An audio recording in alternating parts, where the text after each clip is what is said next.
ba niya naaalala at para bang binabaliwala ka na niya? Gusto niyo ba na gamit ang kanyang larawan ay lagi kanyang naaalala, lagi kanyang naiisip at hindi ka mawaglit sa kanyang isipan? Hello nga guys, kumusta kayo? Panibagong araw, panibagong video na naman tayo, and sa araw na ito ay isa na namang video ang ituturo sa inyo na simpleng gabay o simpleng pamamaraan na makakatulong sa atin. At bago ang lahat, gusto ko lang mag-disclaimer sa mga taong hindi naniniwala at hindi gusto ang mga kagaya nitong video. Please skip this video and maghanap ng video na gustong gusto nyo, dahil ang video na ito ay para lamang ito sa mga taong naniniwala and gusto mag-try. Sa lahat po ng mga nagko-comment dito sa aking video dito sa loob ng aking channel, mag-ingat sa lahat ng mga nagre-reply sa inyo na dinadala kayo sa kanilang WhatsApp in Imo app upang makaiwas po tayo sa scam. Ngayon po ituturo ko sa inyo paano ka hindi mawala sa kanyang isipan. Yung tipong kahit anong gagawin niya ay talagang hindi ka mawawala. Yung tipong lagi siyang kakabahan dahil ikaw yung laging nasa isip niya. So gawin mo ito. Ito ay kailangan natin ng gagamitin. Kailangan mo lamang dito ng kanyang larawan. So kanyang larawan po, pwede yung nasa ID size or yung ID niya mismo. Basta ang importante ito ay kanyang mukha.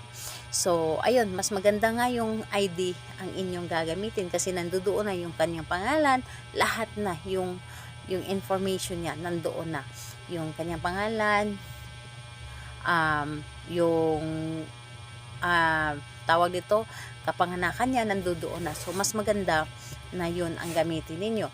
And, ayun po, kapag ready na yung larawan niya, ay kailangan na ihanda mo rin ang inyong sarili. Kailangan na wala ka mga iniisip na mga problema, walang gumugulo sa inyong isipan, yung tipong walang makakadistract sa inyo, and buo ang inyong loob sa paggawa nito, and naniniwala ka dapat, dahil yun ang pinaka-importante sa ating mga ginagawang ritual, yung naniniwala ka. So, ayun, kapag ready ka na, pwede mo na itong umpisahan.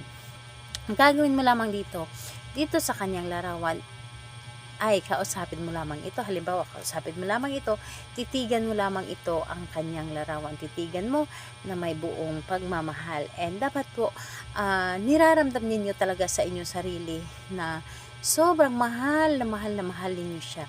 And kausapin ninyo na para bang siya yung kausap ninyo sa personal. Halimbawa, ay pangalan niya at apelyido, sabihin mo, at yung tawagan ninyo, halimbawa, mahal, hindi ako mawaglit sa iyong isipan, ako lamang ang mamahalin mo at maaalala mo ako palagi.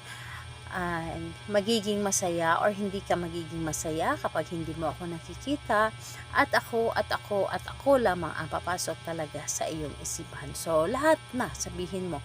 And ayun po, pagkatapos mong sabihin, halikan mo lamang ang kanyang larawan ng 3 ulit. Halik na may buong pagmamahal. Yung talagang ipaparamdam mo sa kanya na mahal mo siya, na para bang yung halik na sa personal, ganyan ang gagawin ninyo.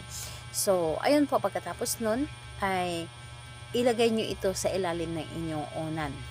So, sa mga baguhan na gumawa ng mga ritual, normal po yun na kapag gumawa kayo ng rituals, tapos itong larawan niya or di kaya pangalan niya ilagay ninyo sa ilalim ng inyong unan, na para bang kayo ang nababalisa. Normal po yun. Pero kapag nasanay na kayo, asahan ninyo ang ginawa ninyo or ang target ninyo, sila na po ang nababalisa.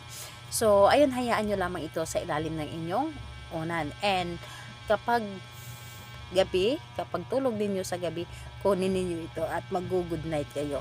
Asahan ninyo, mababalisa palagi ang target ninyo at lagi kayong naaalala.